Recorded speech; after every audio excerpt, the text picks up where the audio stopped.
do know the movements of one Artur Beterbiev versus Dmitry Bivol. That little bit kind of overlooked fight because of the occasion being the 5v5 Matchroom versus Queensbury, Eddie Hearn and Frank Warren going at it with their respective promotions. Kind of took the shine off a little bit of a fight that we've been waiting for years and years and years. That now with the Saudi intervention, as it was unboxing, they were able to get the fight over the line. Unfortunately, Beterbiev hasn't been able to make it over the line and fallen short on making the June 1st date, as he has, I believe, torn his meniscus. I believe that's an injury to the knee in training, which is very much a big shame and might change him uh, as a fighter. Now, I'm not an expert in this area, but I do remember big wrestling fan, or at least not as big as I used to be. But some of your favorite wrestlers that you might think of have had these type of knee injuries, and they've had to change how they wrestle. They had to change how active they've been. They had to change how they care for themselves too. And I think you see these types of injuries in football. And although with modern medicine, or at least with modern surgery as well, too, changing and nursing and the physio side of things, you're able to probably get back to, or at least get as close as you can get back to what you were naturally as with your natural knee. The surgical improvements and how we've kind of gone forward with that have meant that you can kind of retain what you had beforehand. But I still think this is the type of injury at his age that's going to change him as a fighter, and it might change the outcome too. Because as well, you've got to factor in if they're looking to push this to an arranged September date. I think it was rumored as, or looking to get the ball rolling to get this fight on as soon as possible.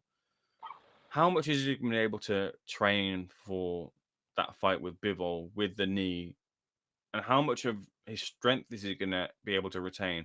Josh, I don't know if you remember. I think when we saw this clip of, it was a couple of months back, I think it was, when Tyrone Mings, who's an Aston Villa defender, coming back from injury. I don't know if you saw the clip, Josh. I think I know exactly what clip you're on And about. he's sort of doing like this movement on, I don't know what it is. He's doing some sort of physio, but you can Mm. see the difference in his one leg, which is a big muscly leg, and then the other leg where he's obviously had the injury, and I think they call it atrophy. The amount of difference in the muscle between the two of them was so visible, and I worry about that for Beterbiev because he's a big, strong guy who's now going to have to recover from the injury, mean that he can't train as much, so mean that some of what one of the biggest traits of Beterbiev is his power. A lot of that comes from down below. A lot comes from setting your feet and your foundations. How much is that going to affect him on that sense? Being able to hunt down his opponent because he's compromised in some way of having to recover from this injury, and that's the real worry. And it with Bivol in the other corner, the sway was starting to go towards Bivol, given how destructive Beterbiev has been in this recent fights. I think this really does swing the favor back all the way back to Bivol. Do you feel the same way, Josh? I definitely favour Bivol much more now after obviously after the injury, and especially when you look into the extent of what the injury can be. It's not a pretty injury. It's not one that like we'll sit down and we'll give it 3 months. It's going to be 3 months until he can train again if the injury is as severe as what we're understanding it to be, which also then delays the fight massively. And Beterbiev isn't getting any younger. That's the fact. No one gets any younger. He's getting older, and I think this is a sign that are the training camps possibly becoming a little bit too hard for him. He might just not be able to actually push himself as hard as what he's been able to. He's been in boxing for a long time. He's probably dedicated his whole life to this sport, which is why he's been able to go on for as long as he has. He's like we said, he's not young. He's what is he 39, 40? I think 39. Mm-hmm. But when you're in there, and you got to think if he's coming into the fight off recovering from a leg injury against a man who moves like Bivol, who's so unique in the way he moves. I've never seen a light heavyweight move the way Bivol moves. Again, it's kind of like when I was talking about Canelo facing Bivol. Stylistically, it could become a nightmare. Obviously, it's still a lot closer because we know that Beterbiev does contain that power that can put you out or change the fight at any moment. But the injury definitely it's threw a spanner in the works, not just for the actual fight itself. And we're so lucky that we've got a great undercard on Otherwise, that'd be another card postponed. But I really do think this injury is going to favour Bivol massively, massively. Okay, appreciate that. I think Michael Owen might have had meniscus problems throughout his career. That could tell his career, changed his career. Don't quote me on that, but I think that was the case. Who else has had one?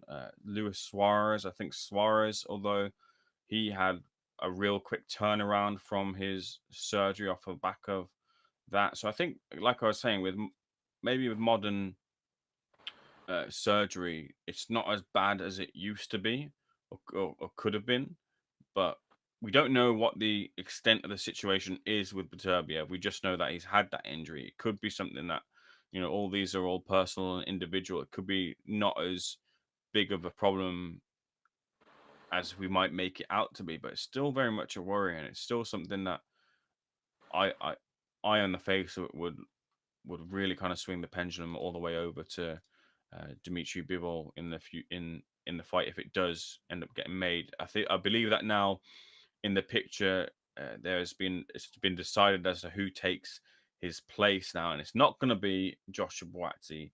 It's not going to be Anthony Yard either. It's interesting though that it wasn't Anthony Yard actually, because he's waiting for an opportunity. I guess that Anthony Yard is sitting on the sidelines until his promotional situation has been sorted. Dmitry Bivol will be taking on Malik Zinad on that card, so he still gets the opportunity to get out in the ring. Zinad getting a good victory recently to get himself and set himself up for the opportunity, I guess, for a quick turnaround. So he gets that moment to try and upset the odds there, but it won't be Bivol for now, which very much is a shame for now. Let's get to some of the comments in the chat about this. I missed one specifically for this, and that was Ramoni Mode XD's. I favored Beterbiev for the June date, but with a knee injury against the mover at this old, I'm not sure anymore. I'm not sure either. Ramoni Mode XD. Even if Benavidez is fighting Gvodzik, good fight for. I probably still favor Benavidez now, although Gvodzik is very much a natural light heavyweight. I think he's a little bit older now. I think he's had inactivity as well too. Benavidez is probably the favorite in the fight for me. Even if Noah in a way moves up to featherweight, he can easily dominate the weight class, except for this one fight at Brandon Figueroa. Paul Beterbiev would have turned pro as a footballer if not for this injury. Join the club, brother Artur. Pinello says he wants 200 million, but I already did my work, David Benavidez. Beterbiev going to come back with wilder chicken legs. It's over for him, sadly. It's a big worry for Artur Beterbiev. Look, his boxing skills are brilliant as well too. We can't overlook that for the power that he brings to the table as well. But you're up against a real good boxer too, and that power is probably the real big edge that you had. And if that goes, big problem.